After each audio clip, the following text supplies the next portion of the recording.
오늘 우리가 함께 읽은 마태복음 14장 후반부 말씀들, 이 말씀들에서 물 위를 걸어오신 예수 그리스도를 우리가 만날 수 있습니다.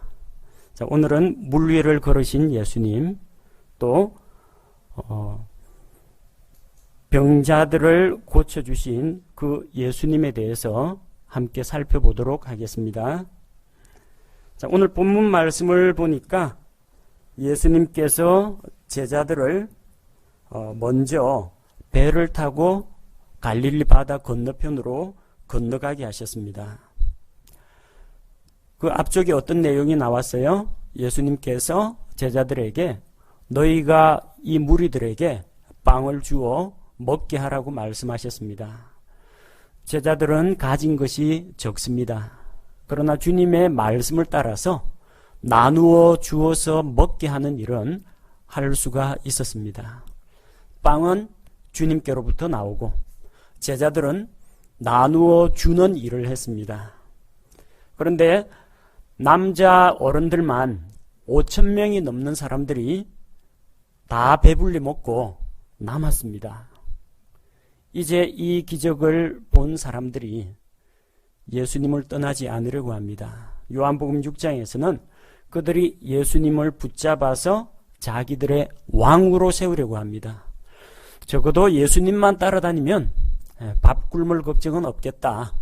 이분이 우리에게 경제적인 번영과 풍요를 가져다 주실 메시아일 것이라고 기대를 했습니다. 성경에는 정치 메시아나 경제 메시아는 나오지 않습니다. 오직 온 세상 사람들의 죄를 대신해서 십자가에서 피 흘려 죽으시고 부활하시는 그 구세주 메시아만 나옵니다. 물론 주님께서 세상에 다시 오실 때에는 온 세상을 다스리시는 통치자 왕으로 오십니다. 또한 그분께서 자연 생태계도 변화시키시고 공평과 정의가 강물처럼 흘러넘치는 그런 사회를 만드실 것입니다. 그러나 예수님께서 초림 때 오신 목적은 예수님께서 십자가에서 사람들의 죄를 대속하기 위해서 오셨습니다. 당장 로마 제국을 뒤엎어버리고 이스라엘의 일대에 정치, 경제, 개혁을 하러 오신 분이 아니라는 겁니다. 사람들은 예수님에 대해서 잘못 알고 있었고 자기들의 이런 육신적인 필요와 또 자기들에게 어떤 도움을 주실 수 있는 그런 메시아를 갈망했던 것입니다. 자, 예수님께서는 그래서 무리들을 보내야만 했습니다. 쉽게 안 흩어집니다. 예수님께서 무리들을 보내는 동안 제자들은 배 타고 먼저 건너가라고 하셨습니다. 지금 벳세다 들판에서 빵의 기적을 베푸셨는데 벳세다는 갈릴리 호수의 북동쪽에 있습니다. 그런데 예수님의 선교 본부는 어디에 있느냐? 갈릴리 호수의 서쪽에 있는 가브나움에 있습니다. 다시 제자들이 배를 타고 서편으로 건너가도록 하신 것입니다. 예수님께서는 제자들은 먼저 보내시고 또 무리들을 다 돌려보내신 다음에 기도하러 따로 산에 올라가셨습니다. 그리고 저녁이 될 때까지 거기에 홀로 계셨습니다. 왜 예수님께서 산으로 가서 기도를 하셨느냐? 별다른 이유 없습니다. 예수님은 기도하기를 즐기셨고 기도를 통해서 아버지 하나님과 언제나 충만한 교제 가운데 있기를 원하셨기 때문입니다. 어떤 분은 이 구절을 가지고 설명하기를 예수님께서 오병이어의 기적을 베푸시느라고 능력을 쫙 다 썼으니까 이 배터리가 방전됐다는 거예요. 그래서 하나님과 기도하는 가운데 다시 능력을 충전받으려고 하셨다. 따라서 우리도 수시로 주님 앞에 나아가서 에너지를 충전받아야 된다. 이런 식으로 설명하는 분도 있습니다. 그분의 취지는 아마 기도에 힘쓰라 그런 취지로 말씀하신 것으로 보입니다. 그러나 정확히 이야기하자면 예수님은 하나님이십니다.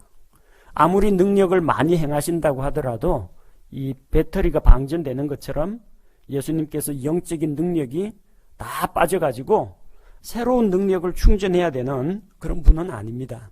그분은 하나님의 신성과 영광과 권능을 가지고 계시기 때문에 언제나 능력이 충만하신 분입니다. 주님께서는 단지 아버지 하나님과 교제하는 시간을 즐기셨던 것입니다. 그분은 영원 전부터 처음부터 아버지 하나님과 함께 계셨습니다. 아버지 하나님과 아들 하나님, 성령 하나님, 삼위일체로 하늘의 영광의 보좌에서 항상 같이 계셨습니다. 이제 아버지 하나님으로부터 인류 구속의 특별한 사명을 받고 이 땅에 사람의 몸으로 오신 주님께서는 수시로 아버지 하나님과 기도로 교제하는 시간을 즐기셨던 것입니다. 밤중까지 기도하셨습니다. 밤에 기도에 응답받는다 그런 이야기가 아닙니다. 기도를 열심히 하다 보니까 저녁부터 기도를 했는데 기도에 몰입하다 보니까 어느덧 밤이 돼버린 겁니다. 산기도가 영험하다 그런 이야기도 아닙니다. 꼭 어디 목회자들이나 아니면 누구 간절한 소원을 가지신 분들 산에 가서 기도원에서 기도해야 된다고 하는데 꼭 산이나 기도원 가지 않아도 됩니다. 그 예배당에서 기도하셔도 되고 자기 집 주방이나 거실에서 기도하시더라도 아니 버스 타고 가면서 기도하시더라도 전혀 문제될 것이 없습니다. 다만 주님께서는 이제 사람들을 돌려보내고 아무에게도 방해받지 않는 한적한 공간을 찾아가신 것입니다. 여러분에게는 어떤 기도 장소가 기도하기에 더 적합합니까? 자기에게 알맞은 장소를 찾으면 됩니다. 산기도해야 된다는 이야기 아닙니다. 자, 그런데 반대로 제자들에게는 어떤 일이 일어났습니까? 24절 말씀을 보니까 그러나 이제 배는 바다 한가운데에 있었고 바람이 반대로 불므로 파도로 인하여 요동하였다고 합니다. 이 보리빵 5개와 물고기 2마리로 많은 무리들을 배불리 먹이신 것은 저녁 무렵이었습니다. 무리들 다 먹고 돌려보내고 하니까 적어도 한 저녁 7시, 8시쯤은 됐을 겁니다. 그 즈음에 제자들이 출발했습니다. 그런데 지금 한밤중인데 제자들은 아직도 갈릴리 호수를 건너가지 못했습니다. 배가 어디에 있어요? 바다 한가운데 있었다는 겁니다. 바다 한가운데에서 더 이상 나아가지를 못합니다. 자, 바람이 반대로 불었다고 했습니다. 제자들은 갈릴리 호수의 북동쪽에서 서쪽을 향해서 가고 있는데 서쪽에서 강한 바람이 불어왔다는 이야기입니다. 지난번에 한번 해풍과 육풍에 대해서 말씀드린 적이 있습니다. 갈릴리 호수 서쪽에는 높은 산지와 계곡이 있습니다. 그래서 그쪽은 땅이기 때문에 열기가 빨리 식습니다. 땅은 빨리 식습니다. 그래서 차갑게 됩니다. 저녁 해지면은 금방 산 공기는 차갑고 추워집니다.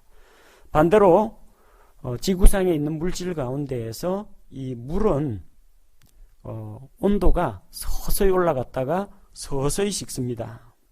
갈릴리 호수의 물은 낮에 그 햇빛에 달궈진 그 열기가 아직까지 식지를 않습니다. 그러니까 이 호수의 물은 아직 덥기 때문에 상승기류가 발생합니다. 상승기류가 발생하고 이 상승기류를 채우기 위한 보류라고 하죠. 보류. 나머지 공기 흐름이 어디서 옵니까? 이쪽에 공기가 위쪽으로 가서 거의 기압이 낮아지고 그래 되면은 부분 진공이 되면 반대편에 있는 찬 공기가 밀려듭니다. 호수 서쪽에 있는 산과 계곡 사이에서 강한 바람이 호수 쪽으로 불어오게 되는 겁니다. 내루풍입니다. 육지에서 불어옵니다. 자, 그래서 이 기압 차이 때문에 서쪽에서 강한 바람이 불어오는데 심지어 이 바람 때문에 갈릴리 호수에는 2m가 넘는 파도가 치는 경우도 있다고 합니다. 그래서 열심히 이 노를 저어 가지고 건너편으로 건너가고자 하지만 바람의 힘에 밀려 가지고 노 젓는 것이 의미가 없는 거예요. 노 안 지으면 어떻게 되겠어요? 쫙 원점으로 밀려나겠죠. 이쪽에서는 열심히 서쪽을 향해서 노를 저어가고 서쪽에서는 강한 바람이 불어오기 때문에 고착 상태에 빠졌습니다. 바다 한가운데 배가 떠 있습니다. 25절 말씀을 보니까 밤 사경 무렵에 예수님께서 바다 위로 걸어서 그들에게, 배에 있는 제자들에게 가셨다고 기록이 되어 있습니다. 밤 사경이라고 하면은 저녁 6시에서 아침 6시를 밤 시간이라고 하는데 그 밤 시간을 4등분을 한 겁니다. 그래서 새벽 3시부터 6시까지를 제4경이라고 부릅니다. 저녁에 출발한 배가 새벽 무렵까지 바다를 건너지 못했습니다. 배에 탄 사람들이 누굽니까? 갈릴리 호수에서 먹고 자라고 일했던 잔뼈가 굵은 어부들입니다. 나름대로 바다 정도는 좀 안다라고 하는 뱃사람이 이럴 지경이니까 얼마나 바람이 거센지를 알 수가 있습니다.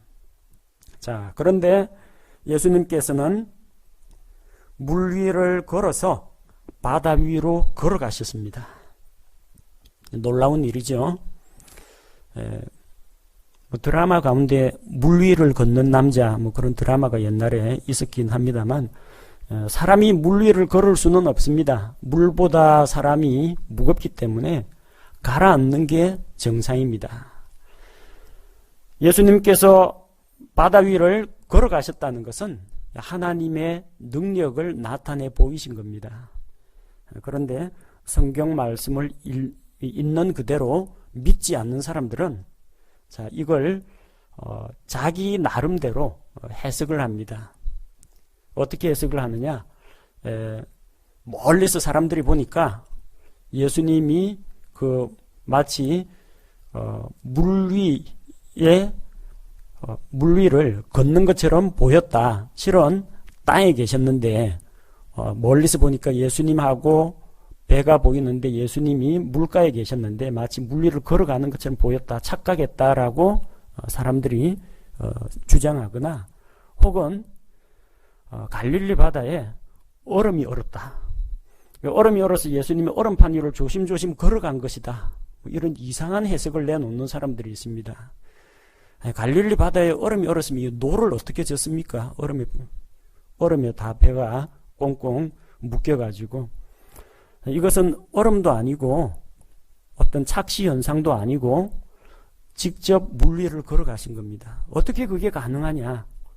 여러분 수서곤충 가운데 소금쟁이라는 곤충이 있습니다. 이 소금쟁이라는 곤충은 이 다리를, 몸은 물에 안 닿습니다. 다리를 물 위에 딱 올려놓고요. 물 위를 수상스키처럼 미끄러지면서 달립니다. 놀라운 하나님의 창조물입니다. 하나님께서 만드신 그 보잘것없는 창조물도 물 위를 걸어갑니다. 그런데 그 창조물을 만드신 창조주 하나님께서 물 위를 걸어간다고 우리가 믿지 못하겠습니까? 하늘을 날아간다고 믿지를 못하겠습니까? 하나님으로서는 모든 것이 다 가능하다는 겁니다. 놀라운 기적입니다. 사람이 물 위를 걸어가는데 물에 빠지지 않고 물을 밟고 걸어간다는 게 기적이고요. 지금 보통 때라면 모르는데 강한 서풍이 불고 있습니다. 노를 저어서도 가지 못하고 나아가지 못하고 제자리에 멈춰서 있는데 맞바람을 안고 예수님께서 바람의 영향을 전혀 받지 않고 앞으로 나아가고 계시다는 겁니다. 예수님에게는 물도 바람도 전혀 장애물이 될 수 없다는 겁니다. 창조주 하나님의 능력과 권세 하에서 이런 창조세계는, 창조물들은 복종할 수밖에 없다는 겁니다. 제자들은 한 번도 사람이 물 위를 걷는다는 것을 생각하거나 혹은 본 적도 들어본 적도 없습니다. 처음 보는 현상입니다. 그래서 제자들은 예수님께서 바다 위로 걸어오실 때 그분께서 오시는 것을 보고 불안해했습니다. 무서웠습니다. 그리고 영이다 하고 소리 질렀습니다. 제자들은 영이다. It is a spirit이라고 했습니다. 영이다 라고 했습니다. 개역 성경에는 유령이다 라고 기록되어 있습니다. 그러나 성경에 유령은 안 나옵니다. 하나님께서는 유령이라는 존재를 인정하지 않으시고요. 그리고 유대인들은 유령 같은 거 믿지도 않습니다. 우리가 일반적으로 말하는 유령이 무엇입니까? 둥둥 떠다니는 영을 이야기하죠. 살아있을 때 이 세상에서 소원하고 목표한 바가 있는데 그것을 다 이루지 못해가지고 저 세상으로 가지 못하고 남아있는 그 존재를 유령이라고 부릅니다. 혹은 중국의 천녀 유언 같은 데 나오는 것처럼 억울하게 죽임을 당해가지고 복수하기 전에는 절대로 저 세상으로 못 간다. 구천을 떠돌고 있다. 이 세상에 남아서 영향력을 미친다. 이런 걸 가지고 유령이라고 부릅니다. 자, 그러나 성경은 사람이 죽은 이후에는 낙원 아니면 지옥입니다. 중간에 이 세상에 미련이 남거나 원한이 깊다 할지라도 죽으면 다 끝납니다. 낙원이나 지옥에 들어가고 거기서 하나님께서 허락하시기 전에는 나올 수가 없습니다. 예수님의 제자들은 유령의 존재를 믿지 않습니다. 근데 그들의 입장에서 볼 때 저게 만약에 몸을 가진 사람이라면 꼬르륵 하고 빠져야 정상입니다. 만약에 이 사람은 영과 혼과 몸으로 구성되어 있잖아요. 몸을 가지고 있는 사람은 물에 빠져야 정상입니다. 그럼 저게 혼일까? 혼일 리는 없습니다.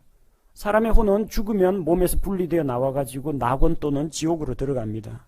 그럼 한 가지 가능성이 어떤 영적인 존재일 것이라고 생각을 한 겁니다. 사람의 형체를 한 멀리서 어둠 가운데 깜깜한 밤에 보니까 어떤 사람의 윤곽만 보이지 눈, 코, 입, 귀는 안 보이거든요. 사람의 형체를 하고 있는 어떤 영적인 존재일 것이라고 생각했습니다.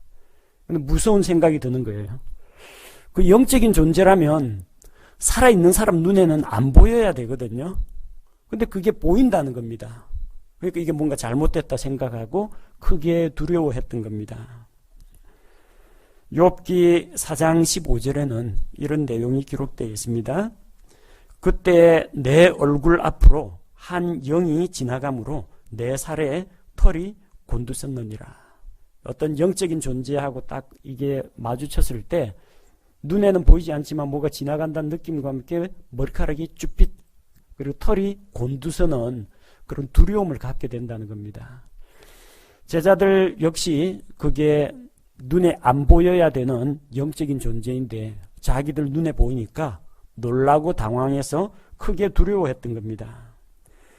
예수님께서는 언제나 평안을 주시는 분입니다. 그래서 나니 두려워하지 말라고 하셨습니다. 제자들을 일단 안심시켰습니다. 그러지 않아도 이 깜깜한 밤에 뭔가 훅 나오면은 무서운데 뭔가 걸어서 자기들에게 오니까 얼마나 무섭겠습니까? 제자들을 안심시켜 주었습니다. 자, 예수님께서 나다라고 말씀을 하시자 반응을 보이는 사람이 있습니다. 다른 제자들은 가만히 있는데 꼭 나서기 좋아하는 사람이 한 명 있어요. 28절에 보니까 베드로가 예수님께 응답합니다. 예수님의 말씀은 다 똑같이 들었어요. 근데 거기에 대해서 반응을 보이는 사람이 있다는 겁니다. 뭐라고 반응을 보입니까? 주여, 만일 정말로 주님이시라면, 주님은 물 위로 걷는 거 아무것도 아니죠. 자, 그러니까 나를 명령하셔서 물 위로 걸어서 주님께 갈 수 있도록 명령을 내려달라는 겁니다. 예수님의 명령은 곧 하나님의 말씀이요 능력이 있습니다. 그래서 물 위를 걸을 수 없는 이 베드로도 예수님의 말씀의 능력으로 걸을 수 있다는 겁니다. 자, 믿음의 도전입니다. 나서기 좋아하고 덤벙대기 좋아하고 실수 연발인 베드로지만 그만큼 실수를 하는 만큼 배우는 점이 있습니다. 다른 사람들처럼 나서다가 혹시 책망받을까 봐 실패할까봐 아무런 시도도 안 하는 사람은 실수는 안 합니다. 하지만 아무것도 할 수가 없습니다. 여러분, 주님을 위해서 일하기 위해서 나서는 거 두려워하지 마십시오. 일 너무 열심히 하다 보면요, 실수도 있고 다툼도 있을 수가 있고 사람들한테 핀잔 받을 때도 있습니다. 그런 거 듣기 싫으면 일 안 하고 가만히 있으면 됩니다. 하지만 그렇게 하면 신앙생활에 발전은 없습니다. 베드로처럼 때로는 나서다가 구중도 듣고 물에 빠지기도 할지라도 믿음으로 뭔가 도전을 하고 시도를 할 줄 알아야 됩니다. 그래야만 주님의 능력을 맛볼 수 있습니다. 예수님께서 3년 반 동안 공생애를 사시면서 제자들에게 여러 가지 기적을 보여주셨고 제자들은 하나님의 능력을 맛보았습니다. 그 제자들 가운데에서 한 발짝이라도 물 위를 걸어본 사람이 있습니까? 베드로 말고는 아무도 없습니다. 이거 날이면 날마다 오는 기회가 아닙니다. 이때 아니면 예수님께 언제 한번 부탁해 보겠습니까? 베드로가 물에 빠졌지만 걷자마자 빠진 거 아니죠? 얼마 정도 걸어가다가 빠졌습니다. 몇 걸음이라도 물 위를 걸어봤다는 겁니다. 예수님처럼. 물론 나중에 빠지긴 했습니다만 어쨌든 믿음으로 주님께로 나아가고 믿음으로 주님께 요구하고 도전하는 이런 모습은 하나님 보시기에 결코 부끄러운 장면은 아니라는 겁니다. 자, 29절 말씀에 베드로의 요청에 대해서 주님께서 즉시로 응답하십니다. 오라! 다른 말이 필요 없습니다. 그냥 오라! 단순한 한마디 말씀만 하셨습니다. 그러자가 베드로가 배에서 내려서 예수님께로 가려고 물 위로 걸어갔습니다. 분명히 걸어갔습니다. 내딛자마자 빠진 거 아닙니다. 걸어갔습니다. 그런데 뭐가 문제입니까? 베드로가 왜 출발했습니까? 예수님이 오라 하니까 예 하고 갔습니다. 말씀에 순종해서 갔습니다. 그런데 왜 또 물에 빠졌습니까? 갈 때는 잘 걸어갔는데 바람이 사나운 것을 보고 두려워하다가 가라앉기 시작했습니다. 믿음은 어디에서 옵니까? 들음에서 옵니다. 하나님의 말씀을 들음으로부터 믿음이 옵니다. 내가 물 위를 걸을 수 있을 줄로 믿습니다. 내 결심이나 내 의지가 아닙니다. 예수님께서 창조주 하나님께서 베드로야 오라! 이 말씀을 듣고 자기에게 믿음이 왔습니다. 믿음으로 걸었습니다. 자, 그런데 믿음하고 반대되는 게 있죠. 눈으로 보는 겁니다. 눈으로 보고 확인하는 겁니다. 예수님께서 도마에게 뭐라고 말씀하셨습니까? 너는 나를 본고로 믿느냐? 보지 못하고 믿는 자들이 복이 있다고 하셨습니다. 믿음은 바라는 것들의 실체입니다. 실상입니다. 보지 못하는 것들의 증거와 같은 것입니다. 우리는 믿음으로 걷고 보는 것으로 걷지 않는다고 했습니다. 베드로는 들음에서 오는 믿음, 그리고 보는 데서 오는 의심, 그 가운데서 보다가 넘어졌습니다. 눈으로 보다가 뭘 봤습니까? 거친 파도와 쌩쌩 부는 바람을 볼 때 정신이 번쩍 들었습니다. 사람이 물보다 무겁다는 것은 어린아이도 아는데 아차! 라고 과학적인 생각이 들었을 때, 합리적이고 이성적인 생각이 들었을 때, 또 말씀을 듣고 주님만을 바라보고 나아가야 되는데 주변에 있는 바람과 파도를 보고 그때부터 빠져가기 시작했습니다. 그가 바람과 파도는 완전 무시하고 말씀을 듣고 들음에서 오는 믿음을 따라 주님을 목표로 나아갔을 때는 아무 문제 없습니다. 그냥 걸어갔습니다. 두려워했습니다. 눈으로 보는 것을 의지했을 때 두려운 생각이 들었습니다. 두려움은 주님의 능력을 의심하게 합니다. 두려움과 믿음, 의심과 믿음은 같이 공존할 수가 없습니다. 베드로가 믿음으로 출발했지만 마음속에 두려움과 의심이 찾아왔을 때 그는 물에 빠져들어갔습니다. 그러나 이때 그는 또 즉시로 주님께 도움을 요청합니다. 주여, 나를 구원하소서. 간단합니다. 별반 배경 설명이 필요 없습니다.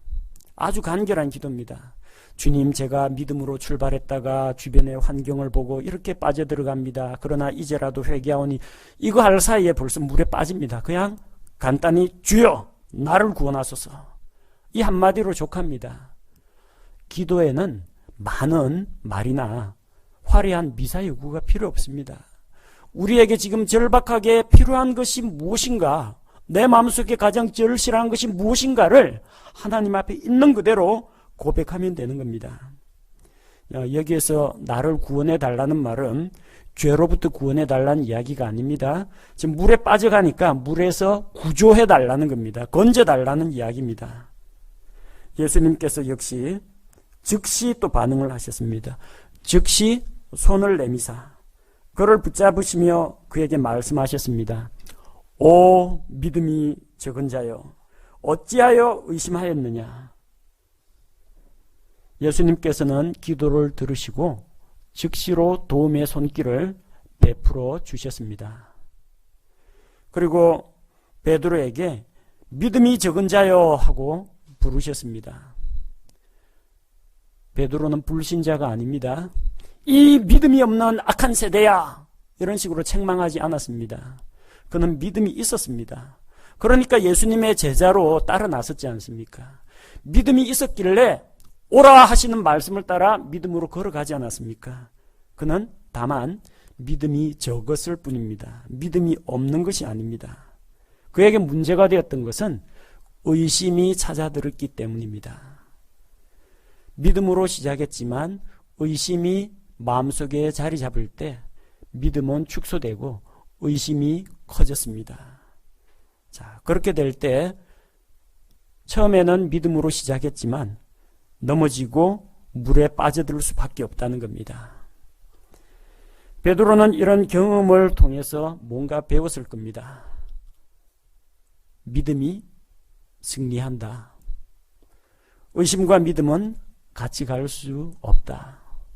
티끌만한 의심이 있다라고 하는 것은 주님을 온전히 신뢰하지 않는 것이다.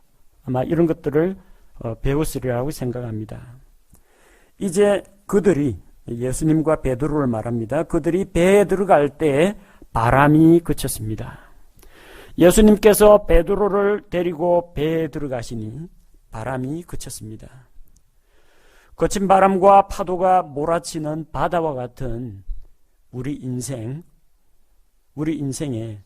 주님을 모셔드릴 때에 우리를 방해하는 이런 풍랑과 바람을 우리가 물리치고 목적하는 바 한국까지 무사히 갈 수가 있습니다. 구약 성경에도 이런 바람과 풍랑을 만난, 폭풍을 만난 배 이야기가 나옵니다. 요나가 탄 배 이야기. 요나를 태운 배는 폭풍을 만납니다. 어떻게 이 폭풍과 바다가 잔잔해집니까? 요나를 배에서 던져야 됩니다. 죄를 던져버려야 됩니다. 그래야 바다가 잔잔해집니다.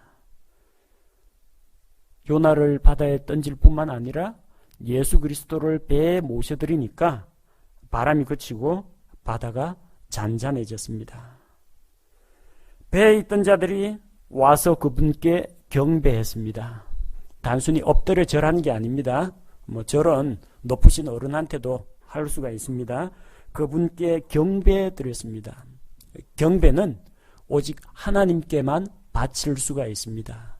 그들이 예수님을 하나님으로 인정했다는 겁니다. 진실로 주는 하나님의 아들이로소이다. 하나님의 아들이로소이다. 예수 그리스도에 대해서 이 기적을 보고 자기들의 믿음을 고백했습니다. 이게 정상입니다. 기적을 보았어요. 변화가 일어나야 됩니다. 예수님은 누구신가? 하나님은 어떤 분이신가? 여기에 대한 자기의 고백이 나타나서 그게 주님께 경배하고 예배하는 것으로 나타나야 합니다. 자, 이제 그들이 무사히 갈릴리 호수 북동쪽에서 서쪽으로 건너왔습니다. 게네사렛 땅에 들어갔습니다. 성경에 게네사렛이라고 하기도 하고 긴네렛이라고 하기도 하고 갈릴리라고 부르기도 하고 로마 황제 티베리우스의 이름을 따서 디베랴라고 부르기도 합니다. 동일한 지명입니다. 갈릴리 바다를 디베랴 바다, 그리고 게네사렛, 긴네렛이라고도 부르는데, 이 게네사렛 땅이라는 것은 갈릴리 호수를 끼고 있는 그 지역을 이야기합니다. 그 땅에 있던 사람들이 예수님을 알아보고 각 지역에서 주님 앞으로 나아옵니다. 그리고 병든 모든 자들을 예수님께 데리고 옵니다. 예수님 오셨다 소식을 듣고 병고침 받기 위해서 나아온 사람들이 많았습니다. 그래서 다만 그분의 옷 단에라도 손을 대게 하실 것을 그분께 간청합니다. 그리고 손을 댄 자마다 다 병고침을 받아 완전하게 되었습니다. 옷단만 만져도, 예수님의 옷자락만 만져도 병이 나을 거라고 믿는 자들, 그들은 다 온전하게 회복되었습니다. 옷단을 만지는 행위가 병을 고치는 것은 아닙니다. 믿음으로 예수님의 옷자락을 만진 자는 그 믿음에 따라서 병이 나았습니다. 예수님에게는 능력이 있습니다. 옷자락을 만지거나 만지지 않거나, 예수님께서 어루만져 주시거나 말씀으로 명령을 하시거나, 방법은 여러 가지입니다. 다만 한 가지 공통점은 믿음이 있느냐는 겁니다. 주님 앞에 나와서 주님이 하나님의 아들이심을 믿느냐, 주님께서 능히 이 일을 하실 줄을 믿느냐, 그 믿음이 변화를 가져옵니다. 오늘 우리는 바다 위를 걸어가신 예수님을 살펴보았습니다. 그리고 예수님께서 오실 때 예수님을 보고 저도 물 위를 걷고 싶습니다 라고 고백한 이 베드로를 살펴보았습니다. 나서기 좋아하는 베드로는 실수도 많았지만 일단 주님께 대한 믿음이 있었습니다. 그래서 그 믿음으로 믿음의 시도를 했습니다. 다른 제자들은 상상도 하지 못하는 물 위를 걸어가는 걸 시도했습니다. 몇 걸음은 걸었습니다. 하지만 눈으로 보는 바람과 파도를 볼 때 마음속에 의심과 두려움이 찾아와서 결국은 물속으로 빠져들어갔습니다. 우리에게 시사해 주는 바가 있습니다. 우리 눈을 우리 주변에 있는 바람과 파도와 여러 가지 장애와 나를 대적하는 환경을 볼 것이 아니라 나를 부르신 주님, 왜 주님께서 나로 하여금 이 길을 걷게 하셨는가, 이 길로 인도하셨는가, 나를 부르신 주님께 시선을 고정시키고 눈으로 보이는 것을 따라가지 말고 주님께서 주시는 말씀을 따라가는 그런 삶을 살 때 우리가 물 위를 걷는 것보다 더 놀라운 일을 할 수가 있다는 겁니다. 예수 그리스도를 배로 모셔드리니까 바람과 바다가 잔잔해졌습니다. 예수 그리스도를 주님으로 받아들인 자는 구세주이신 주님으로부터 죄의 용서와 구원을 받습니다. 예수 그리스도를 우리의 삶 가운데 모셔드릴 때 그분께서 우리를 대적하는 모든 악한 환경들, 바람과 파도와 같은 것들을 잔잔하게 만들어 주실 수가 있다는 것입니다. 능력의 주님, 바람과 바다를 잔잔하게 하시는 그 주님의 능력이 우리 모든 성도들과 함께 하시기를 기원합니다. 제가 기도하겠습니다.